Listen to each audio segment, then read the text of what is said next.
Então, vamos dar início oficial aqui à nossa reunião pública da comitiva da Rede Favela Sustentável rumo a Brasília pela Energia Justa. Temos aqui presentes uma comitiva de 26 integrantes da Rede Favela Sustentável. Queria agradecer o gabinete do deputado Bandeira de Mello, que disponibilizou esse espaço para nós. E lembrar e convidar todos também para a audiência pública que vai ter agora na quarta-feira, no plenário 19, aqui no anexo 2, voltado para o solar social, que vai ser uma das soluções que a gente vai abordar aqui no nosso encontro de hoje.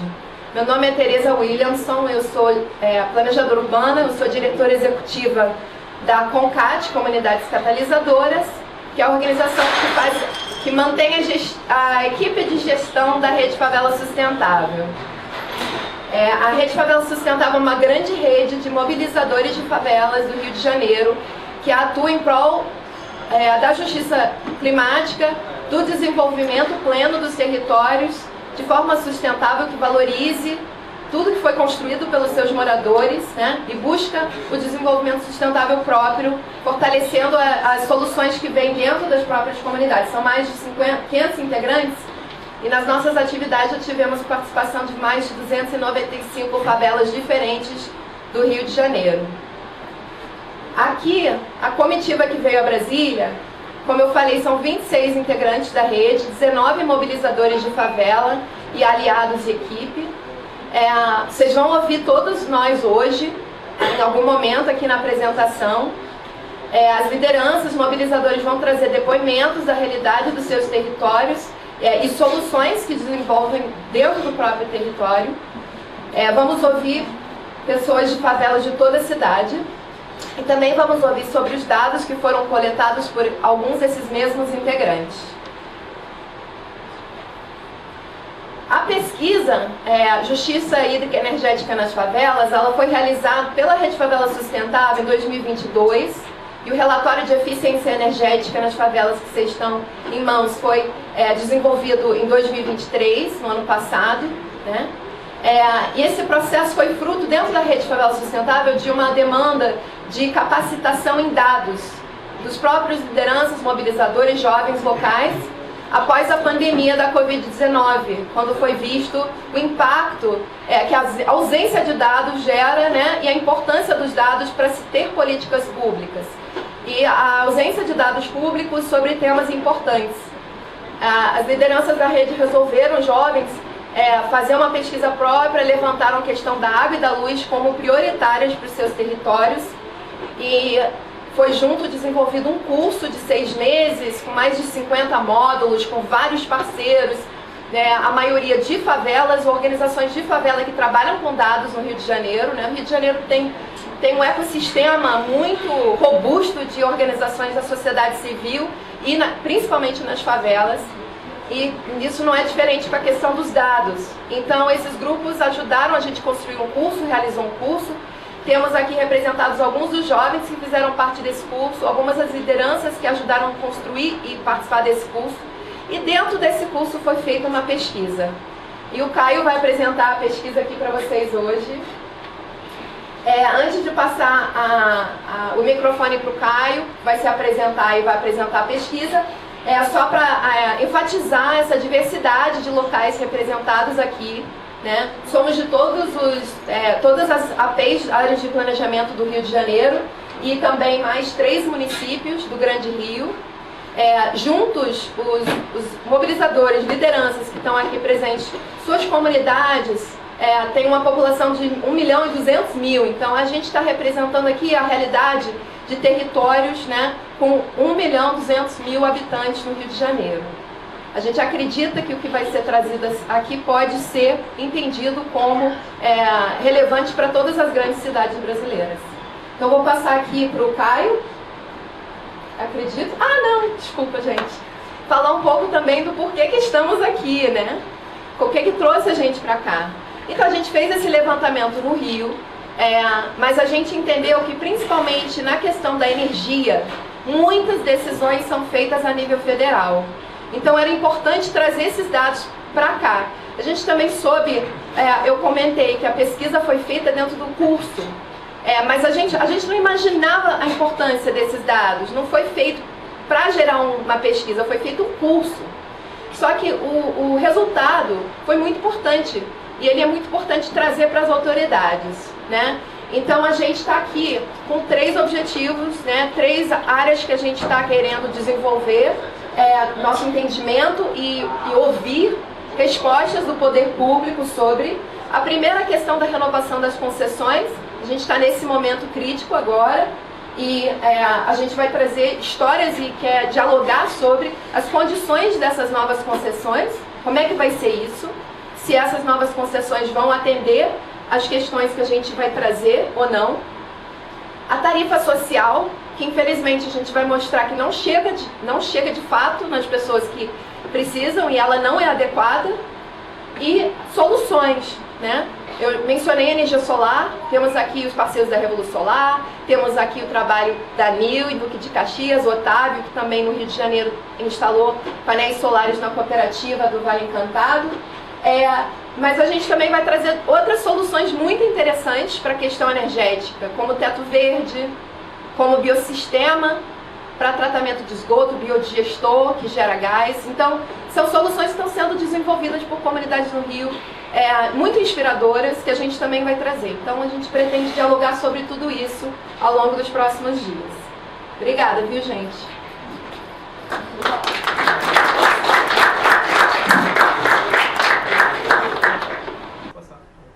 Só lembrando aqui a agenda da programação desses 2 dias, né? Hoje e audiência pública de quarta-feira. Hoje o foco é justiça energética nas favelas, dados e soluções da ponta. E quarta-feira audiência pública sobre transição energética justa, papel social da energia solar. Então a gente entende como complemento as 2 atividades. E a gente também vai estar realizando várias reuniões, né, com outras autoridades. E temos também a agradecer muito os parceiros nacionais, que são as organizações que ajudaram a gente a organizar tudo isso, né? Vindo do Rio de Janeiro, o IX, o Clima Info, o Araiara, Inesc, Lemon Energy, Instituto Polis e o Plano Nordeste Potência. Bom, obrigada, gente. Desculpa aí a confusão no slide. Bom dia, pessoal. Enquanto isso eu vou me apresentar, né, um pouquinho. Meu nome é Caio Moura, como a Teresa falou. Eu sou mestre em Ciência Política pelo Instituto de Estudos Sociais e Políticos da UERJ, Universidade Estadual do Rio de Janeiro. E sou estudante também de Estatística na Escola Nacional de Ciência e Estatística do IBGE. Enfim, acho que primeiro eu fico com essa responsabilidade de passar, enfim, trazer para vocês o destaque dos principais dados. A gente tem uma apresentação extensa aqui, mas no relatório vocês têm acesso a todos os dados e análises completas que vão além do que eu vou apresentar aqui. E eu queria dizer que, enfim, eu tenho essa responsabilidade, mas eu tenho que agradecer e trazer, né, porque isso faz parte de todo o contexto de produção da pesquisa, que é a ideia do protagonismo periférico, preto e de territórios e de organizações de territórios marginalizados. Essa pesquisa ela foi construída a partir desses territórios, pensando esses territórios, né, em todos os processos. Então, tanto a demanda pelo curso de pesquisa, quanto os próprios módulos do curso de pesquisa, a construção do instrumento de coleta de dados foi produzido coletivamente. E isso, enfim, o relatório teve participação nas análises também, principalmente o relatório geral. Esse de eficiência energética fui eu que protagonizei a análise, mas nos outros foi um processo também de construção coletiva. E isso mostra a potência desses territórios, dessas comunidades e desses corpos, não só em serem objetos de pesquisa, não só em serem alvos de política pública de maneira passiva, mas sim de serem atores ativos, né, na produção do conhecimento, na geração de informação e de dados, e para poder avaliar as políticas públicas que são, né, designadas e construídas para aqueles territórios. Isso tem um nome, isso se chama geração cidadã de dados, né, e a gente acredita muito nessa potência dessa metodologia, e esse relatório e todos os dados que a gente vai mostrar aqui são produto, né, e são evidência dessa potência e desses processos. Atualmente eu estou como coordenador de dados no LabJaca, que é um laboratório de dados sobre favelas e periferias, que participou também da construção do curso de pesquisa e na pesquisa em si. E acho que, em primeiro momento, trazer para vocês um pouquinho o perfil, né, e onde é que foram realizadas, enfim, essa pesquisa, essas coletas de dados. dizer que foram mais de 1.150 domicílios que nós batemos coletivamente nas portas. Enfim, esse questionário ele era domiciliar, então uma pessoa respondia pelo domicílio. Tinham perguntas que eram coletivas, então sobre a condição do domicílio, e questões que eram individuais sobre aquela própria pessoa que estava respondendo como chefe, enfim, ou responsável por aquele domicílio. Então, de forma direta, a gente está falando de mais de 4.000 pessoas que estão sendo representadas pelos dados que estão sendo trazidos aqui. E isso em mais de 15 comunidades, em 5 municípios e em todas as áreas programáticas da região do Rio de Janeiro. É importante dizer que esses dados eles são um recorte dessa realidade, né, sobre a questão da justiça hídrica, causa energética aqui, das comunidades que participaram desse processo, mas os dados eles não pretendem extrapolar isso para todas essas comunidades, né? Existe ainda uma demanda de futuras pesquisas e a gente acha que isso é o primeiro passo para que novos financiamentos, novas iniciativas possibilitem outras pesquisas e iniciativas nessa direção. Pode falar. Em termos de metodologia, né, como eu já adiantei, foi esse questionário domiciliar, né, e a gente contou com vários dos jovens e pesquisadores que estão aqui e que vão dar os depoimentos nesse processo. Apresentando já esses primeiros dados contextuais, né, a gente vai trazer aqui esses dados sobre as pessoas que responderam, então esses chefes de domicílio, né, então foram sua maioria mulheres, né, aproximadamente 65%, 34% homens. Em termos de raça ou cor, foram majoritariamente negros, e aí usando a categoria do IBGE, né, juntando pretos e pardos, e 23% eram brancos, entre outras opções de resposta sobre raça e cor. Em termos de pirâmide etária, só para vocês terem uma ideia desses respondentes, né, as faixas etárias majoritárias de resposta foram ali das pessoas entre 20 e 39 anos, né, mas todas as faixas etárias têm representação nessa resposta sobre o domicílio. E agora, já começando com acho que os pontos mais interessantes assim, sobre a pesquisa, é trazer esse perfil socioeconômico das famílias que responderam e que estavam, né, tendo as suas realidades retratadas. Enfim, acho que o que vai ficar aqui, né, de resumo geral é entender que são famílias em vulnerabilidade socioeconômica. E os dados deixam isso muito evidente. Então, 52% das pessoas que participaram, das famílias que responderam ao questionário, ganham até um salário mínimo como renda familiar mensal. Dividindo isso pelo número de moradores no domicílio, e aí fazendo uma média, a gente tem que a média da renda per capita, né, que é a renda por morador das pessoas, né, que participaram da pesquisa, é de R$ 427. Né? Aí só em termos de comparação, para a gente entender como é que dá esse nível de vulnerabilidade, a renda média per capita para o Brasil, nesse mesmo ano, era de R$ 1.650. E para o Rio de Janeiro, era de R$ 1.970. Quando a gente olha o público da pesquisa, essa renda média per capita é de R$ 427. E isso faz, enfim, a gente pensar tudo que a gente vem trazer sobre ineficiência, que a gente vai mostrar aqui nos dados, sobre quem está sendo afetado desproporcionalmente sobre a ineficiência energética, enfim, os altos custos de conta de luz e etc. E aqui, só para ter uma comparação internacional, 55% da população que participou da pesquisa, ela está considerada abaixo da linha da pobreza, em termos internacionais. Outra observação sobre, enfim, a composição, né, e de quem que a gente está tratando quando a gente está falando desses dados, a gente trouxe aqui um cruzamento de renda com raça. Enfim, o grupo majoritário da nossa pesquisa são de pessoas negras, e isso aparece em quase todos os grupos de faixa de renda. Mas o que eu queria apontar aqui é que mesmo, né, nessa situação e no contexto de favela, a gente tem uma escala. Conforme a gente vai aumentando as faixas de renda, a proporção de famílias e de respondentes brancos vai aumentando, o que coloca em evidência e dá esse indício de que as famílias e a população negra que são majoritariamente afetadas e estão em situação de maior vulnerabilidade socioeconômica, o que já é sabido, né, pela literatura, mas a gente quis trazer aqui para vocês como isso também se reflete na nossa pesquisa.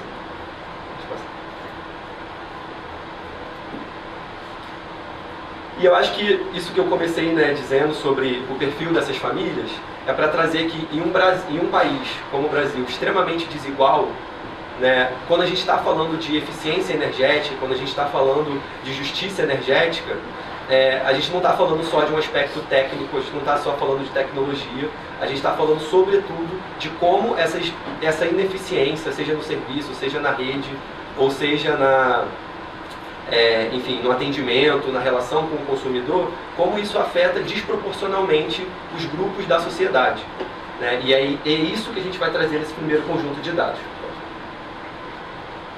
Pensando aqui a pobreza energética, que é um conceito fundamental para a gente pensar a ineficiência energética e quem paga essa conta de forma desproporcional, só para trazer o que é esse conceito de pobreza energética, né? Na literatura, de forma consensual, a gente tem a ideia de que se uma família gasta mais de 10% da sua renda familiar mensal em energia, né, com custos de energia, essa família está em uma situação de pobreza energética. Se essa família gasta entre 6,9% e 10%, ela está numa situação de comprometimento moderado do seu orçamento familiar.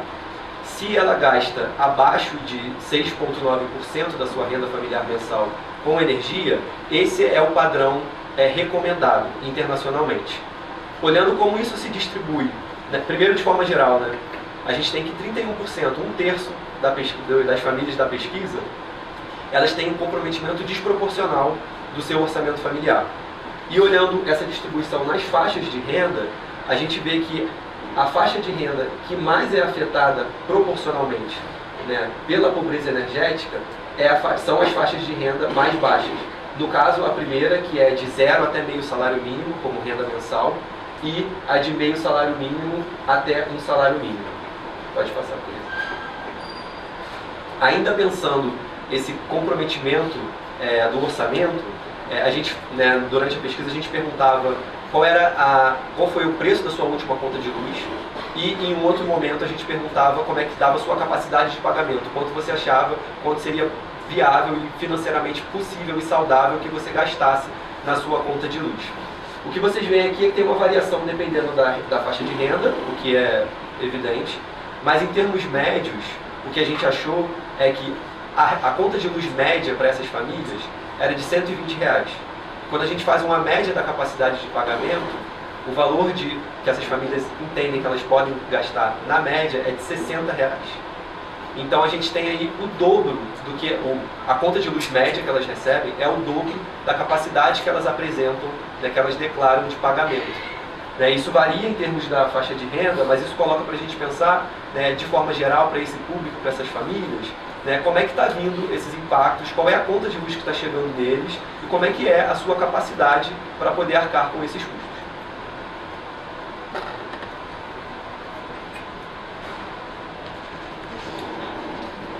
Bom dia, gente. Parece legal. Tenta aí de novo. Tá ligado? Bom dia, gente. Eu sou a Gabriele. Eu estou aqui representando a instituição de base comunitária Alfazema, que fica localizada na Cidade de Deus. É a área de planejamento 4. Bom, a minha fala refere-se aos valores abusivos das tarifas. Os valores que são cobrados dentro das favelas são altíssimos e incompatíveis com o valor da renda dos moradores, né? Durante a pesquisa, algumas famílias relataram que os valores das contas, né, que vinham eram números exorbitantes, impossíveis de terem sido alcançados. Vou botar mais próximo.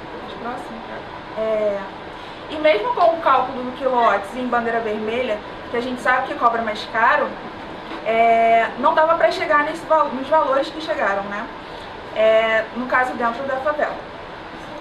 Também foi relatado durante a pesquisa que muitas famílias receberam contas com um valor assim, discrepante, né, em questão do valor mesmo da conta. Uma família recebeu uma conta de 7 mil, uma de 5 mil e uma de 19 mil. E o mais impactante dessa família de 19 mil é que a conta era em débito automático. E um dinheiro que era de necessidade da família, né, ali para as necessidades da casa, foi debitado da conta da família.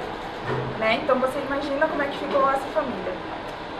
E para além disso, né, ainda que no Brasil a cobrança de juros e de taxas seja padronizada entre rico e pobre, se faz a necessidade de confirmar os cálculos das cobranças e de que essas cobranças, principalmente para dentro do território, não seja por estimativa, né? Porque isso influencia muito na conta dos moradores. E para os moradores que não estão dentro da tarifa social, que tenha um valor justo para essas pessoas pagarem, né? Porque o valor vem muito alto. E que essas pessoas consigam se organizar, né? Seja guardando dinheiro, comprando mais alimentos, ou então guardando para emergências, que a gente sabe que acontece. E para tantas outras coisas que, como a gente vê na pesquisa, tem inúmeras coisas que que os moradores, né, gastariam esse dinheiro com outras coisas. Bom, é isso.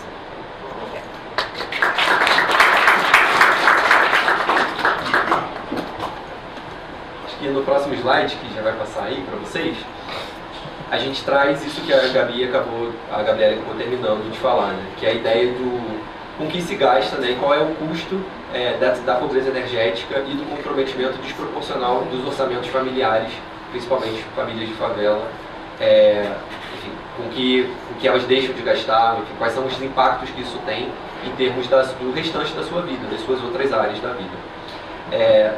A gente fez essa pergunta, né, se a sua conta de luz fosse reduzida pela metade, com que você gastaria esse dinheiro que sobrou?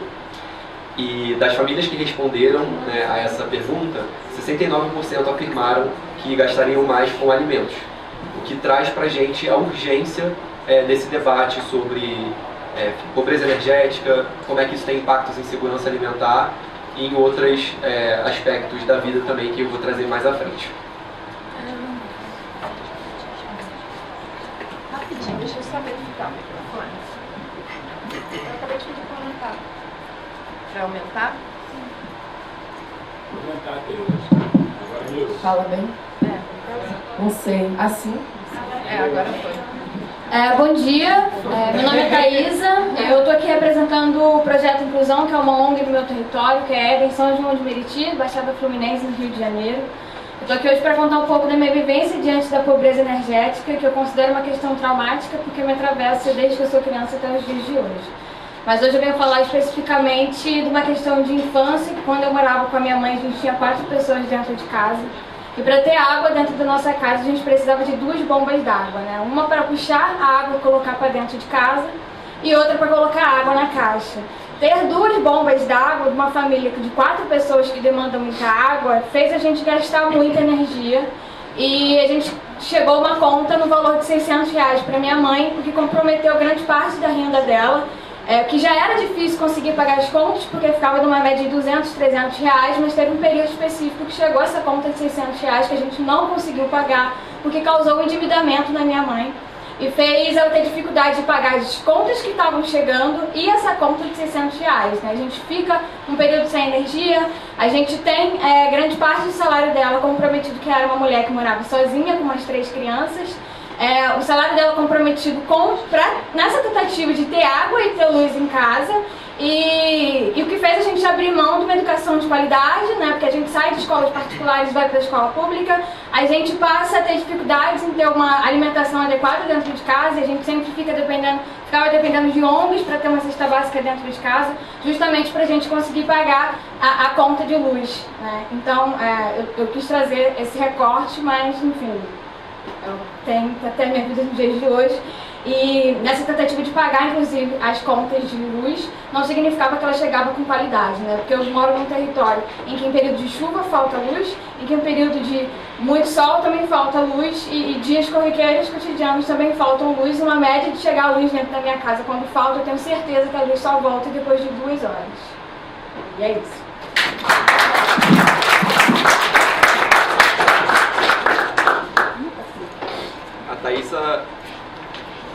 A Thaisa trouxe, né, como foi na vida dela essa questão e trazendo especificamente a questão da bomba d'água, né? O que traz ainda, né, nessa narrativa que a gente quer trazer de como o direito à energia se vincula a outros direitos também. E aí a gente fez essa pergunta na pesquisa, né, para entender se você precisava, né, de uma bomba de água para ter acesso à água, que é um direito. E metade, praticamente metade ficou meio a meio, né, 49%, 51% aproximadamente, disseram que precisam de bomba de água. E aí isso tem impactos, né? Tanto na conta de luz, quanto no orçamento dessas famílias para poder arcar com a compra dessa bomba, e compromete esse direito, né? Mostrando esse vínculo entre água e eletricidade. Não só na produção, como a gente já vê, né? Matriz de hidrelétrica, mas também no acesso à água nas suas casas. Olá, gente, bom dia. Meu nome é Matheus Edson, sou nascido e criado na favela de Rio das Pedras, na zona oeste do Rio, a terceira maior favela do Brasil, e também fui pesquisador da pesquisa, né, que gerou o relatório. E com isso, a gente entendeu e viu que muitas famílias necessitam dessa bomba d'água para poder ter água em casa.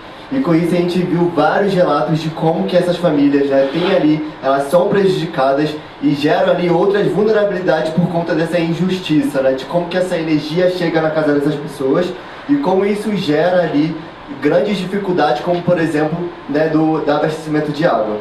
Então, dentro dessa pesquisa, a gente, alguns relatos, né, chamaram bastante atenção que quando falta energia, né, por conta, né, dessa condição, as pessoas também ficam sem água. Então, lá em Rio das Pedras, por exemplo, a gente viu que no final do dia as pessoas ligam a bomba para que consiga ali água em casa. E com isso, né, a gente viu que a energia acaba dentro da casa dessas pessoas quando elas relatam essas injustiças. E isso faz com que as pessoas também ficam sem água. Então, como muito bem o Caio falou, essa questão energética, né, como essa energia chega na casa dessas pessoas, influenciam diretamente as outras vulnerabilidades que atingem, né, essa precarização da vida cotidiana dessas pessoas.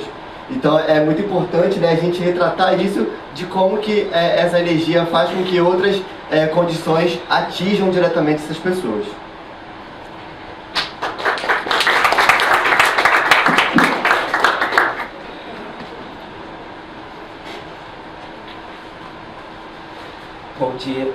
Bom dia, gente. Me chamo Luiz Miguel, sou morador da Coreia de Mesquita, lá na Baixada Fluminense do Rio de Janeiro. Eu quero contar um fato que eu presenciei na minha comunidade.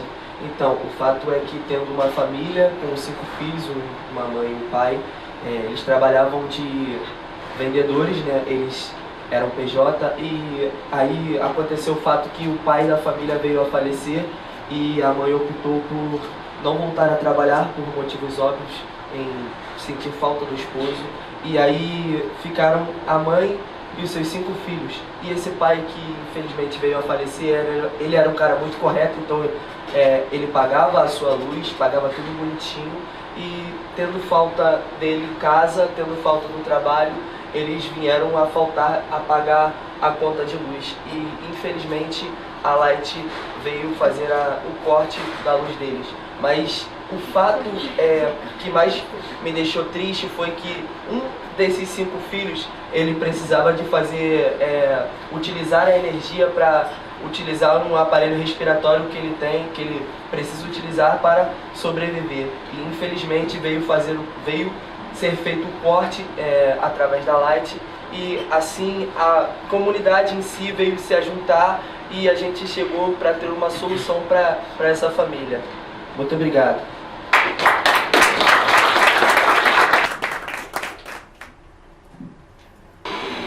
Bom, eu acho que uma das principais questões quando a gente fala de energia, de eficiência energética no contexto de favela e periferia é, enfim, a questão dos gatos, né, de energia. Eu acho que isso é um ponto que, enfim, todo mundo entende a complexidade que isso no contexto da pesquisa. A gente entende, enfim, que é um problema para a eficiência energética. Isso é um desafio mesmo a ser vencido. Mas ao invés de olhar para uma ótica só de criminalização, o que a gente buscou entender qual é o contexto em que se dá essa opção, ou no caso essa falta de opção, né, uma escolha quase que obrigada para ter esse recurso, né, para recorrer a isso, em termos de garantir a energia. Né, pensando que não ter energia hoje em dia, enfim, compromete diversas áreas da sua vida, pensando em estudo, trabalho, né, enfim, e coisas afins. Então a gente fez essa pesquisa para entender também como é que se dava esse fenômeno do gato. E aí eu acho que a primeira chave, em termos geral, é entender como é que se deu essa distribuição de sim ou não, se as pessoas alegavam que tinham ou não gato na sua casa. E das pessoas que responderam, 55% aproximadamente afirmava e alegava ter gato de energia, enquanto 45% alegavam não ter gato de energia. E aí eu acho que a primeira questão que vem é entender que isso não é, apesar da narrativa de fora, né, do asfalto, entender que na favela todo mundo tem gato. Isso não é uma verdade, isso não é uma verdade absoluta. Né? Existem ali famílias que, apesar, né, de todo o contexto, estão lutando para manter na regularidade, apesar de todos os incentivos que são fornecidos, inclusive pela prestadora de serviço, para ela não ter, para ela não recorrer ao gato. E aí, quando a gente entendeu, para entender nesse contexto de como é que se dava a opção, a gente buscou ver como é que se dava essa resposta pela distribuição das faixas de renda. E pra gente isso trouxe um achado muito interessante que já traz indícios de que como a opção pelo gato tem a ver com um contexto socioeconômico. Né? Porque a gente olha ali das primeiras faixas de renda, e é onde tem as faixas mais baixas de renda, é onde a gente tem um maior percentual de respostas positivas em relação à posse do gato, e depois isso vai caindo, né? Mostrando que existe ali essa vinculação entre a faixa, né, oferecendo indícios de que essa opção tem muito a ver com o contexto e a renda dessas famílias. Bom dia a todas e todos. Meu nome é Douglas Eliodoro. Eu sou cria e morador da favela de Rio das Pedras, na zona oeste do Rio de Janeiro. E estou aqui representando o coletivo Conexões Periféricas, que também compõe a rede Favela Sustentável. Eu estou aqui para trazer uma outra perspectiva sobre o gato. Né? Apesar de todo o investimento da concessionária Light para criminalizar o gato, é importante a gente também olhar, né, como o Caio adiantou, que o gato, em muitas favelas e periferias, foi a forma encontrada pela população para poder acessar a esse serviço fundamental que está diretamente ligado a outros serviços. Então, quando a gente na favela, me lembro da minha infância, vê os eletricistas locais como heróis, de certa forma, né? Por que a gente vê eles como heróis? Porque eles possibilitavam o acesso a um serviço importante, fundamental, coisa que a concessionária não fazia. Então, quando o seu Batata, me lembro de um eletricista muito conhecido em Rio das Pedras, né, possibilitava o acesso à energia elétrica, ele estava garantindo que essa família tivesse uma geladeira funcionando para conservar os alimentos, tivesse acesso à bomba, né, para poder ter água em casa, tivesse a possibilidade de um ventilador para dormir minimamente com um certo conforto. Então, acho que vale a gente refletir que a Light fez ao longo dos últimos anos um investimento enorme na criminalização do gato, inclusive com propaganda na televisão. Por outro lado, ela não fez investimento na divulgação da tarifa social. A tarifa social que deveria ser divulgada, que apareceu inclusive na pesquisa, que poucas pessoas conhecem, muitas pessoas na favela que precisam acessar a tarifa social não conhecem, não foi feito investimento pela concessionária Light na divulgação da tarifa social, mas foi feito um amplo investimento para criminalizar o gato, que foi essa forma encontrada por essas famílias. Outra coisa importante de pensar é que a tarifa social, ela poderia inclusive diminuir o gato. Imagina, né? Pessoas que acessam o gato para poder ter condições de sobrar um dinheiro maior para comer, para se alimentar, se tivesse garantido a tarifa social, ela automaticamente ela sairia da condição de estar ali com a energia irregular. Então, poderia ser feito esse investimento na divulgação e na garantia da tarifa social, ao invés de criminalizar o gato. E para fechar, um outro ponto que eu acho que é importante a gente refletir, é que na ausência do Estado e na ausência desse serviço prestado pelas concessionárias, o crime organizado, no Brasil, mas especialmente no Rio de Janeiro, vem se apropriando desse serviço. Então, quando o crime organizado vê um vácuo do Estado, ele ocupa. E isso tem acontecido também em relação à energia elétrica. Então, acho que vale o alerta aqui para a gente pensar de como o crime organizado está se apropriando desse serviço que deveria ser prestado pela concessionária. Quando a gente fala de gato, a gente está falando de justiça distributiva. Obrigado.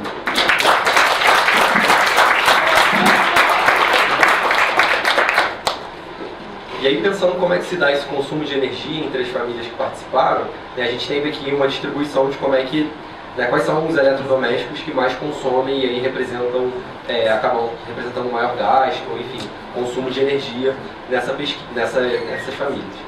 E aí o que aparece de destaque que eu queria trazer para vocês é a questão do ar-condicionado. Né? O ar-condicionado representa ali aproximadamente 52% do consumo de quilowatt-hora dessas famílias.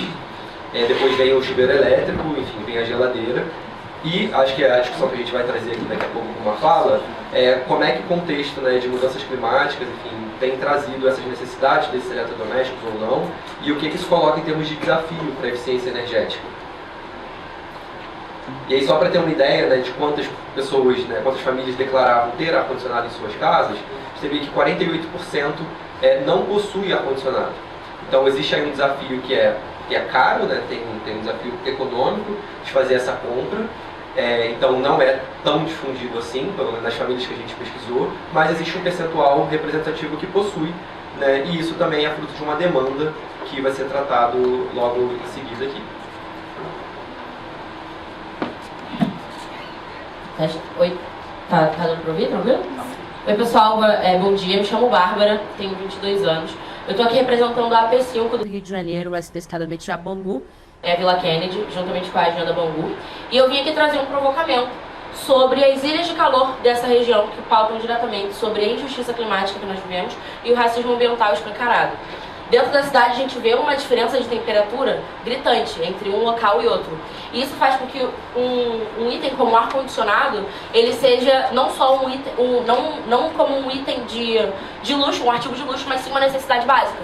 E isso leva diretamente ao acesso à conta de energia, porque aumenta absurdamente e essa população não tem como pagar. Então eu venho aqui trazer muito a provocação de a tarifa social de energia, ela não é o suficiente.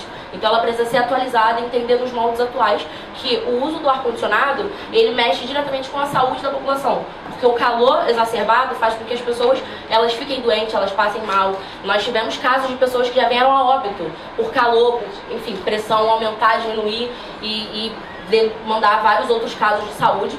Então, fica aqui esse questionamento, a gente precisa de fato ter uma tarifa social e outras medidas que garantam que essa população consiga não só sobreviver, mas sim viver com qualidade de vida.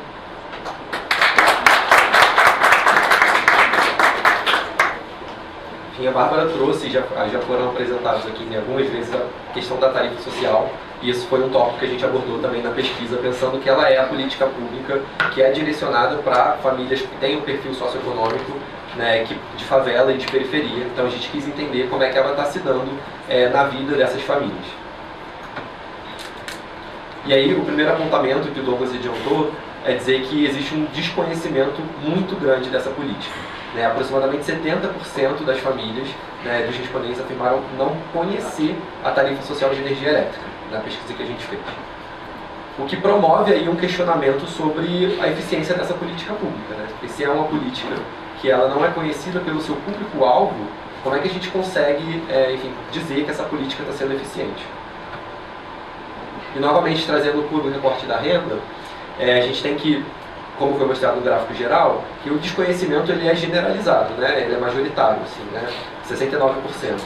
Mas, de novo, olhando por faixas de renda, a gente tem que as faixas de renda que se apresentam acima dessa média, então, estão acima de 69%, são ali as primeiras faixas de renda de até meio salário mínimo e entre mais de meio salário mínimo e um salário mínimo. De novo, trazendo que a questão da renda, né, dessas famílias acaba influenciando não só na qualidade, né, enfim, no acesso, mas influencia no seu conhecimento e na possibilidade de você ter ou não acesso a políticas públicas que vão viabilizar uma conta de luz mais barata, enfim, e todas as consequências que isso gera para outros direitos. E aí aqui a gente traz uma informação sobre em que ponto essa política pública está sendo atendida ou qual é o custo de oportunidade, na verdade, que ela está tendo, né, em não ser eficiente na sua divulgação. Né? Então, 60% das famílias que participaram, elas atendem aos critérios de renda para estar na tarifa social de energia elétrica. No entanto, somente 8% das famílias da pesquisa afirmaram, né, ter acesso à tarifa social de energia elétrica. E aí, pensando, só para a gente colocar em termos de aproveitamento, né, das famílias que atendem aos critérios de renda, ou seja, que poderiam estar sendo beneficiadas pela tarifa social, 90% delas não têm acesso a essa política. Né, o que leva, assim, a uma clara denúncia de que não existe, enfim, divulgação, de que não existe efetivação dessa política pública dentro de comunidades e de favelas, porque essa população não conhece essa política. Então, não tem nem a possibilidade, às vezes, de poder cobrar, de fiscalizar e entender como é que ela está se dando. Bom dia a todos e todas. Bom dia. Bom dia. Meu nome é Ana Paula Salles. Eu sou uma mulher de origem caiçara. Nasci em Pedra de Guaratiba. e há 20 anos moro em Itaguaí, Baixada Fluminense, uma região que é o rabicho da Baixada, ao lado da Zona Oeste do Rio de Janeiro e ao lado de Mangaratiba, Costa Verde. O meu lugar de fala para trazer conhecimento a todos sobre tarifa social. Eu sou uma mulher que é mãe solo de 4 filhos, sendo que o meu terceiro filho é uma pessoa com deficiência. E eu tomei conhecimento da tarifa social somente através do CRAS, lendo aqueles os folders, né, que disponibilizam, mas nem todos leem. Eu li e acessei. Fui à loja da concessionária da Light. Não foi uma coisa fácil de ser realizada a inserção, né, o meu acesso ao direito da tarifa social. Foi um processo burocrático, caro, porque exigem uma série de documentos, cópias, que a população vulnerável não tem dinheiro para comer, quem dirá tirar cópias, né? E também vale ressaltar que as lojas das concessionárias de energia, elas são distantes, então tem uma despesa também com a passagem. Após eu ter acessado esse direito, demorou um pouco, eu fui vítima de um corte de energia. Numa sexta-feira de carnaval, bateram na minha porta para cortar a minha luz. Eu, com 4 filhos dentro da minha casa e um filho com deficiência.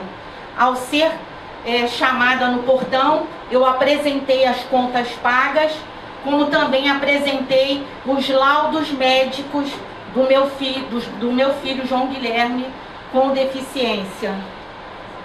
Sem nenhum cuidado, sem nenhuma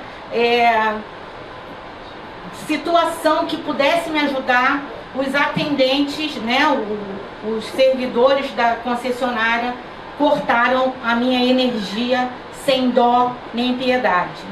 Então a minha fala hoje é pelas mulheres que sofrem mais, as mulheres negras, as mulheres pardas, as mulheres mães solo, que dentro das comunidades sofrem com a exclusão social.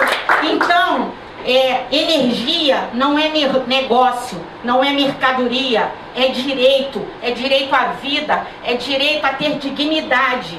Então, a tarifa social, hoje, eu sou uma mulher líder dentro da comunidade onde eu atuo, dominada pelo tráfico de drogas, e eu sei, eu vivo a realidade de como não é fácil, de como a fala corrobora as falas dos companheiros anteriores, de que a tarifa social não é de fácil acesso. E tem uma lei que diz, né, a gente está num espaço aqui legislativo, que fazem muitas leis, e então não precisa fazer mais leis, precisa dar condição dessas leis serem efetivadas. Então, tem que facilitar, tem que democratizar o acesso à tarifa social, para que não passemos pelo racismo ambiental. Nós temos direito de ter luz, nós temos direito de ter energia, porque nós somos cidadãs que produzimos para esse Brasil, para a nossa comunidade, para a nossa cidade, para o nosso estado. Então a minha fala aqui, depois de tudo isso, eu fundei a Associação de Mulheres de Itaguaí, Guerreiras e Articuladoras Sociais. Nós somos mulheres que lutamos por todas as causas sociais. E hoje nós estamos aqui falando sobre justiça energética, em prol das mulheres e de todos os cidadãos inscritos no CAD único. Precisa haver um diálogo, uma interseccionalidade, falando, todo mundo dialogando para entender quem é quem. Assistência social, desenvolvimento social, trabalho, tudo, gente. Tem que ter diálogo. Obrigada aí.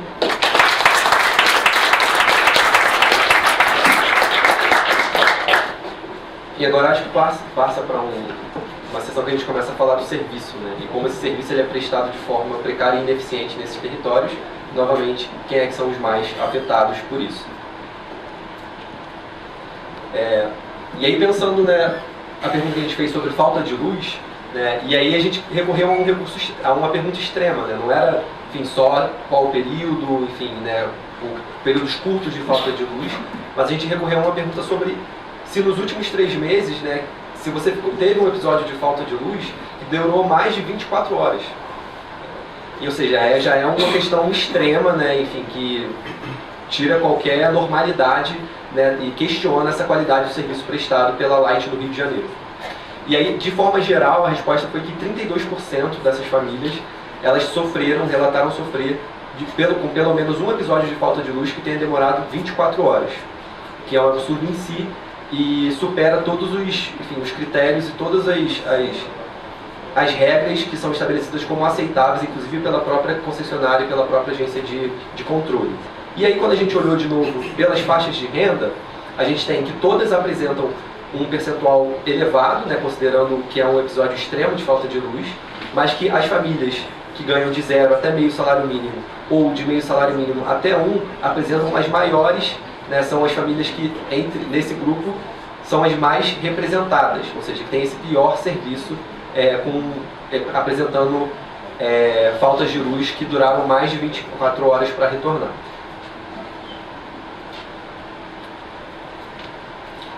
E daí, pensando também em outra coisa que afeta, né, e que tem a ver com uma responsabilidade com a rede elétrica, a gente perguntou se essas famílias, qual o percentual delas, né, como é que elas tinham essa perda, né, tinham sofrido perda de equipamentos elétricos. Pensando que são famílias de vulnerabilidade socioeconômica e o quanto que isso é representativo na sua renda e na sua qualidade de vida. Porque a gente não sabe o quanto que depois vai poder substituir aquele equipamento. E aí a gente tem que 32% relatou já ter sofrido perda de algum eletrodoméstico por conta de uma falha na rede de energia elétrica.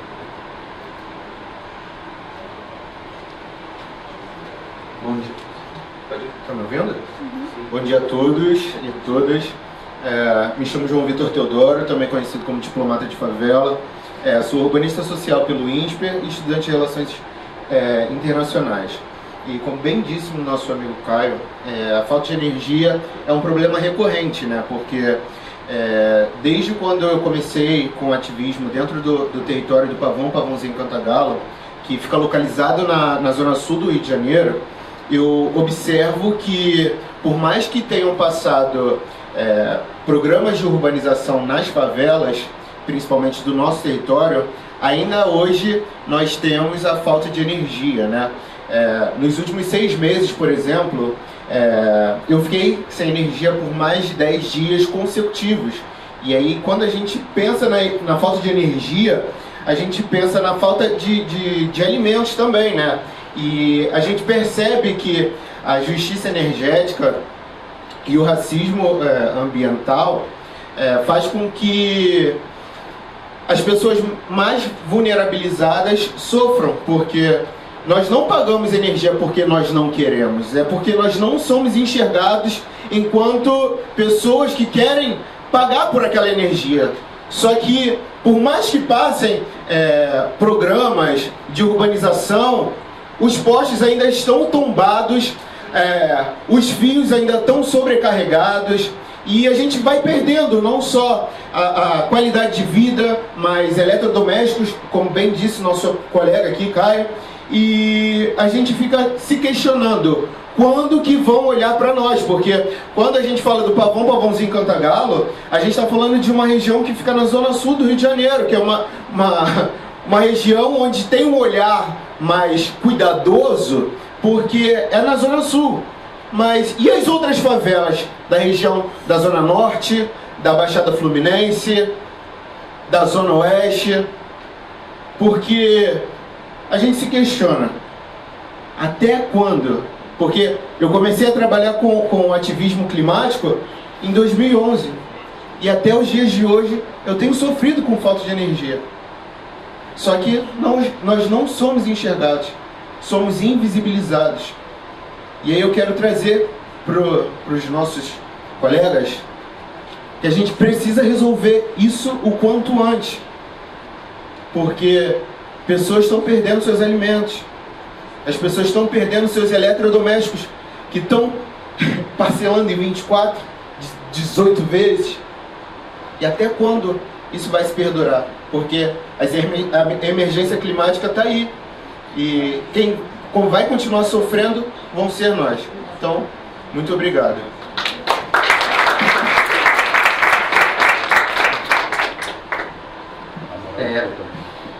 Outro aspecto que é trazido nessa pesquisa, que vocês vão poder olhar com mais profundidade também no relatório, é o tempo de retorno do serviço, né, após os episódios.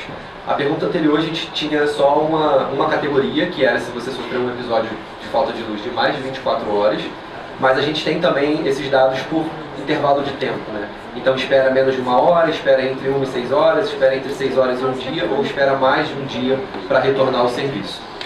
E aí a gente tem que, acho que o primeiro dado, de forma geral, que é importante trazer, é que 43%, né, das pessoas que foram entrevistadas relataram esperar mais de 6 horas, em média, para retornar o serviço quando falta luz. Né? Isso é altíssimo, isso já cabe em questões judiciais, né? Isso já cabe, enfim, uma questão de ser inaceitável em termos de parâmetro de qualidade do serviço prestado, mas tem outros grupos que acabam sofrendo com mais do que 6 horas para o retorno do serviço. E aí um outro ponto que a gente traz, né, nesse tempo de retorno do serviço é como é que se dá a representação das faixas de renda em cada intervalo de retorno. E aí olhando, né, no primeiro conjunto de colunas, a gente tem uma distribuição esperada, que seria, para vocês terem uma ideia, né, de 15% da faixa de renda de até meio salário mínimo. Então elas deveriam representar 15% em todos os intervalos de retorno do serviço, caso a renda não interferisse na qualidade.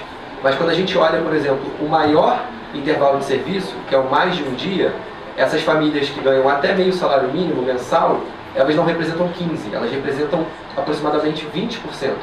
Então elas têm um nível de sobre-representação, né, nesse pior serviço entregue pela concessionária. A mesma coisa acontece em menor grau com uma faixa de renda entre meio salário mínimo e 1 salário mínimo, e o inverso acontece com as faixas de renda mais elevadas, né, a partir de 1 salário mínimo.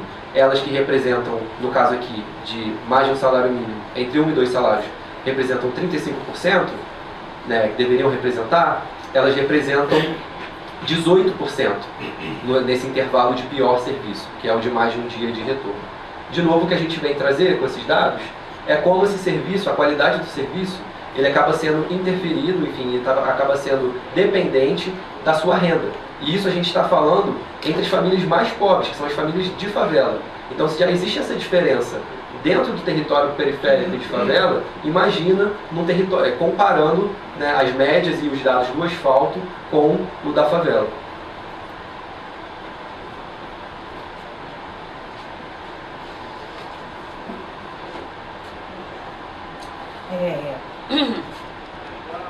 Tudo bem? Estão me ouvindo? Então, eu sou Márcia, sou uma mulher preta, sou da favela do Pavãozinho, Cantagalo.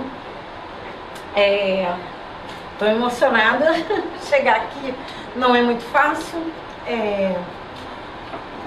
Sou sócia fundadora do Museu de Favela, faço parte da rede Favela Sustentável, sou engenheira eletricista. Eu vim aqui para contar uma história. Desde criança, eu tenho essa lembrança, eu devia ter 3, 4 anos, né? Eu sempre vi, em datas especiais, a comida estragando dentro da geladeira. Eu sou de uma época que a luz era fraquinha, precisava inclusive de um transformador para as coisas funcionarem. O tempo passou, veio a Light, década de 70, regularizou a energia dentro da favela. A minha avó trabalhava muito, lavadeira, cozinheira. O primeiro dinheiro dela era para pagar a conta de luz. Hoje, a favela cresceu, as pessoas foram estudar, os salários melhoraram, tudo melhorou. A qualidade da energia, não. Hoje, as coisas continuam estragando dentro dessas geladeiras. Jovens, mães, mulheres, homens, crianças continuam sofrendo isso. É uma energia que acaba com a vida. Deprime, as pessoas estão doentes. muito doentes. E a gente hoje continua vendo isso. E o mais incrível, que Pavão, Pavãozinho, Cantagalo, está na Zona Sul. E lá a gente sente, na pele, o que é ter uma energia abandonada, uma energia invisibilizada dentro de um território de favela. Porque do ladinho, a gente tem Copacabana, Ipanema, Lagoa, e lá a luz é de qualidade, lá não falta luz, lá não falta nada. E a gente está ali do alto do morro, uma vista maravilhosa. A minha favela é meu melhor lugar do mundo. É um lugar com uma vista maravilhosa, porém a gente sofre, como todos, lá na Baixada, na Zona Norte, no interior da cidade, no interior do estado. É um abandono geral. A gente vê gritante essa falta de energia. A gente vê gritante esse abandono, sabe? E até hoje a gente continua vendo a linha de transmissão que chega na favela partida. A gente continua vendo as linhas de transmissão todas, de distribuição, pegando fogo, transformadores explodindo, poste pegando fogo, sabe? E aí a gente não pode ter um ar-condicionado. Eu tô sem luz porque o meu vizinho comprou um ar-condicionado. Gente, isso é um absurdo, sabe? Eu tenho direito a ter meu ar-condicionado na minha sala, no meu quarto, no quarto do meu filho. Eu sou um ser humano, todos nós precisamos da energia, sabe? Viver sem energia é como viver sem água, é viver sem ar. Porque sem a energia nada funciona, nada. Nós temos o direito, e nós estamos aqui para exigir. Nós não estamos sozinhos. Muito obrigada.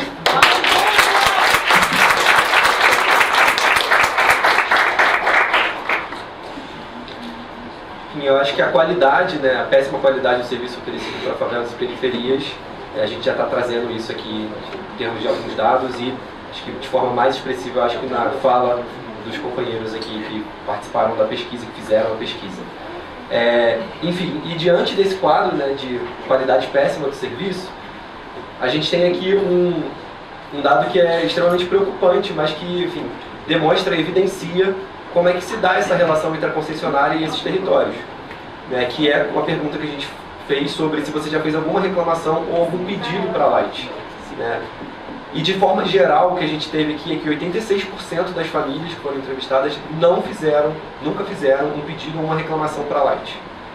Que tipo de relação que está sendo feita, que está sendo construída e que existe entre uma concessionária e esses territórios e essas populações, se 86% do público que foi pesquisado, e que é um recorte dessa realidade, não tem nenhum tipo de relação com a concessionária, que é o poder responsável por poder fornecer o serviço e fazer a sua manutenção. E aí, de novo, quando a gente olha em termos da faixa de renda, a gente vê que essa relação é ainda pior nas menores faixas de renda, né, apresentando que os níveis mais elevados de não realização de reclamação, de não realização de pedidos para a concessionária, enquanto isso vai aumentando conforme as faixas de renda vão aumentando também. Mas ainda sendo um nível muito elevado, pensando que a maior faixa de renda, que representa o melhor contato com a concessionária, tem aí 33%, ou seja, 1/3 de não contatos, o que é muito elevado.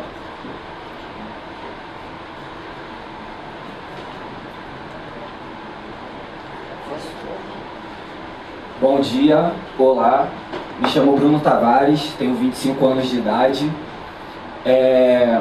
sofri alguns processos de despejo até chegar onde resido e represento atualmente o Morro da Providência. Hoje eu sou universitário, articulador e cientista social e desejo abordar com vocês e contribuir com essa questão vital, trazendo o assunto da transparência sobre o fornecimento de energia elétrica nas favelas e porque eu acredito que a qualidade do serviço depende da qualidade de uma comunicação eficaz. E hoje, essa comunicação eficaz não acontece segundo o olhar dos moradores, que é um olhar das pessoas que experimentam as alegrias e as dores desse serviço. Durante o período de pesquisa, enquanto pesquisador, coletamos alguns relatos, e entre eles, alguns moradores de um coletivo lá da Providência, um prédio, na verdade, um prédio antigo histórico, afirmam que não receberam suas contas mensais de energia durante o período de 11 meses em 2022 e só vieram receber essas contas após esses 11 meses e receberam essas contas com esses valores acumulados, o que contribui para pobreza energética e, consequentemente, falta de saúde, educação, entre outros pontos importantíssimos que precisam de uma energia elétrica eficiente. Outro relato também foi o de que, ao tentar acessar informações no site da Light, no site da concessionária, lidaram com procedimentos complexos, solicitação de senhas, redirecionamento para páginas quebradas e, além disso, informações e termos técnicos que os moradores não têm obrigação de saber esses termos técnicos, tendo em vista que nós elegemos pessoas públicas para estarem prestando esse serviço com transparência e eficácia para a gente. Bom, concluo que hoje vigora a lei da transparência, né, que tem como intuito permitir com que a sociedade tenha acesso a esses dados públicos. Porém, em paralelo a essa lei, nós identificamos que apenas 32% das pessoas confiam nessa lei da transparência relacionada à energia elétrica, né? E a outra parte, o extremo oposto desses 32%, prefere recorrer a meios de soluções alternativas ao da concessionária. Algo que, na minha opinião, é super impactante e talvez evidencie uma possível falta de transparência nesse serviço de energia elétrica. Bom, agradeço pela oportunidade.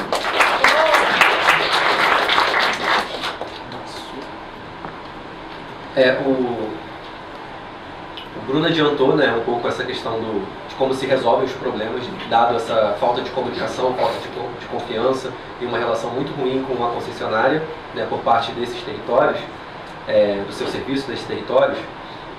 E aí a gente perguntou aqui, né, fazia parte da pesquisa, entender então como é que vocês resolvem, né, como é que são as soluções trazidas para os problemas que são enfrentados em termos de questões de energia elétrica.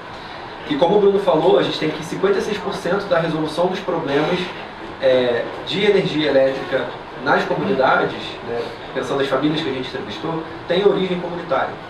Então, mais da metade dos problemas são resolvidos ou por eletricistas da comunidade, ou pelas próprias famílias, ou pensando em associação de moradores, sendo aí a concessionária representando 38% de quem é recorrida em relação à solução de problemas de energia elétrica, o que é muito grave, né, o que expõe essas famílias a uma situação de risco, né, e que desresponsabiliza, de certa forma, ou é uma evidência de que a concessionária não está prestando seus serviços de responsabilidade, né, que é cuidar da rede, fazer os seus reparos e manutenção. Bom dia. Bom dia a todas as pessoas presentes. Eu me chamo Matheus. Eu vim lá da Coreia, que é uma comunidade que fica em Mesquita, na Baixada Fluminense, lá no Rio de Janeiro. E hoje eu estou aqui para convidar vocês para a gente fazer uma reflexão juntos. Há 30 anos atrás, quando a Light assumiu, né, a concessão da energia, nas favelas, energia era apenas um ponto de luz, uma geladeira e televisão no máximo. Mas com as falas, né, que foram feitas aqui, a gente pode muito bem observar que a energia, ela representa muito mais do que isso. A energia, ela representa água, porque precisa da energia para poder ter uma bomba, para poder ter acesso à água. A energia, ela representa educação, informação, trabalho, porque a gente precisa da energia para acessar a internet, ter acesso a esses conteúdos. A energia, ela representa condição de vida, porque devido às mudanças climáticas, é necessário um ar-condicionado, como já foi relatado aqui, para amenizar o calor que faz. Então, eu acho que já passou da hora, né? A gente deveria já enxergar a energia como uma coisa essencial para a vida, porque sem energia as coisas elas dificultam muito. Precisamos pensar nessa concessão nova, porque a gente precisa de uma concessão que ela nos dê informação, ela nos dê transparência, ela nos dê um serviço de qualidade, de eficiência e que seja uma energia limpa. Obrigado.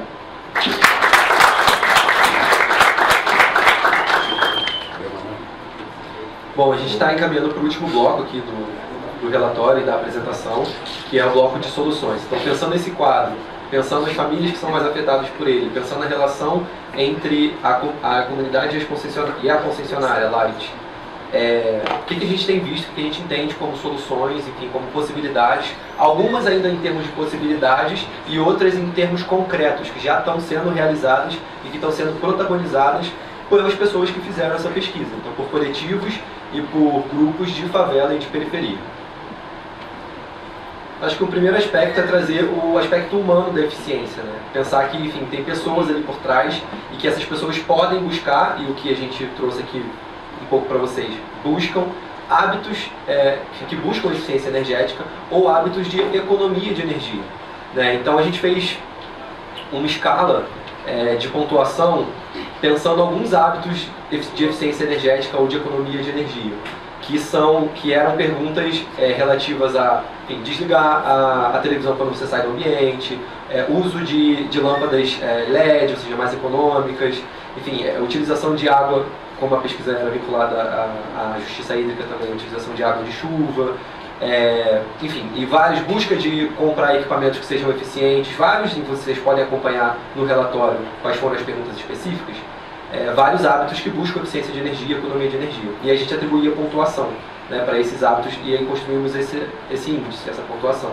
Ela ia de 0 a 9 e o que traz aqui de interessante é dizer que, apesar de uma falta, né, de incentivo, de conscientização da importância desses hábitos por parte do poder público, existe ali uma consciência e uma busca sim nessas comunidades, nesses territórios, por hábitos que buscam economizar energia elétrica. E a gente tem aí que 53% dessas famílias entrevistadas, elas pontuaram entre 6 e 9, né, que pensando em termos de divisão, é o terço superior da pontuação. Então a gente tem ali essa busca por uma parte significativa dessas famílias, apesar das faltas de incentivo para isso, apesar da falta de educação, né, para isso, que deveria vir por parte do poder público. Enfim, e aí outro aspecto que poderia ser fundamental, né, pensando em soluções, e tem a ver com essa eficiência, é a compra de equipamentos eficientes. E isso a gente pode ver, né, da perspectiva do consumidor através do selo de eficiência energética, né, que é a Etiqueta Nacional de Conservação de Energia.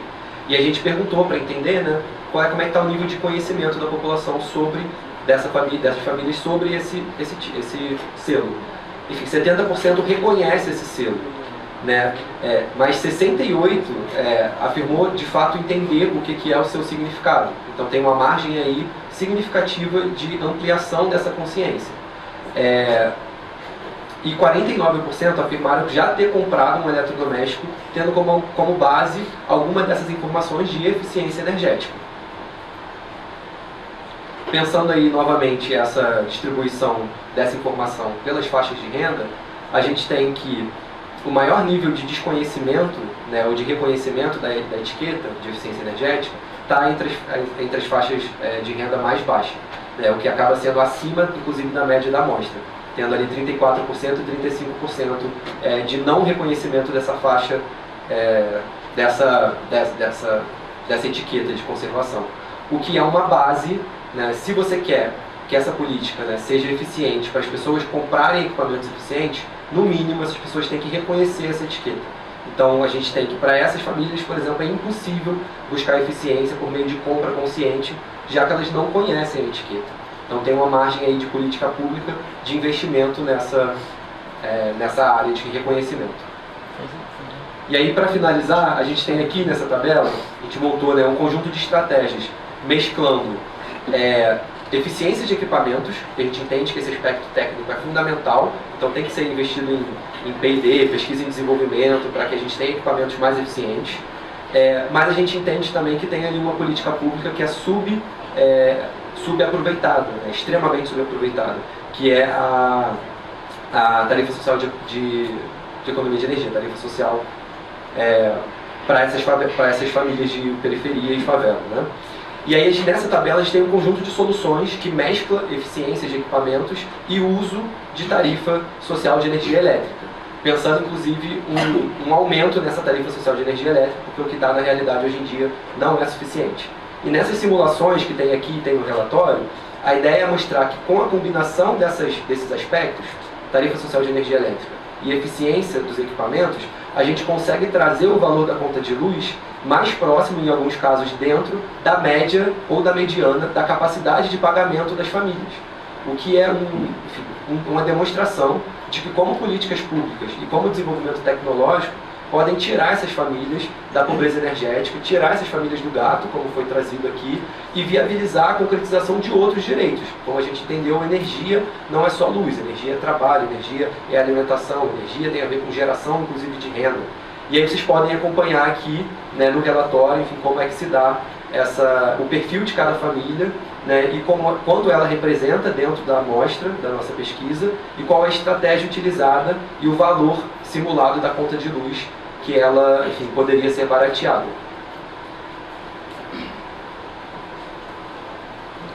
Obrigado. Eu acho que bota de novo.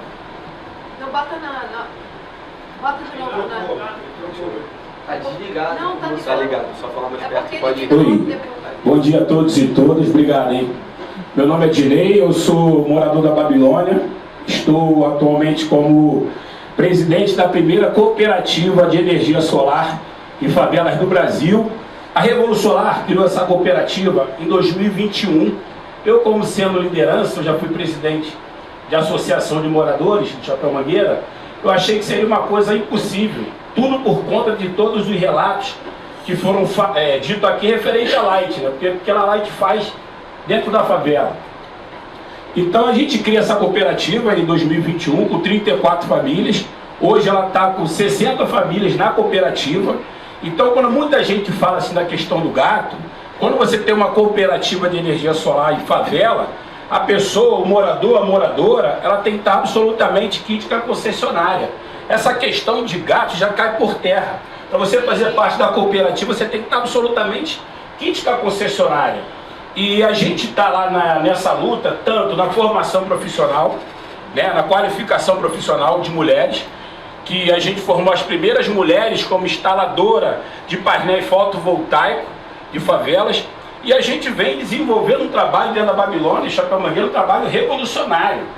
Porque a gente vê, quando a gente olha a conta de energia no nome de mulheres, foi o que a companheira falou, são as mais afetadas. A gente não pode pensar em política pública no Brasil se não for 90% de benefício das mulheres, são elas que estão na ponta. A gente olha numa pesquisa que a gente fez dentro da Babilônia do Chapéu Mangueira, as pessoas que têm economia na conta de energia por conta da cooperativa, ela gasta com duas coisas, Tereza, com duas questões. Com comida, só com comida, e com eletrodoméstico. Que nesse caso vai aumentar a conta de energia, mas isso eu defendo na compra de eletrodoméstico, que é uma questão social.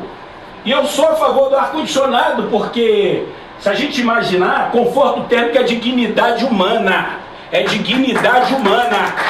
Isso tem que aumentar essa questão da tarifa social.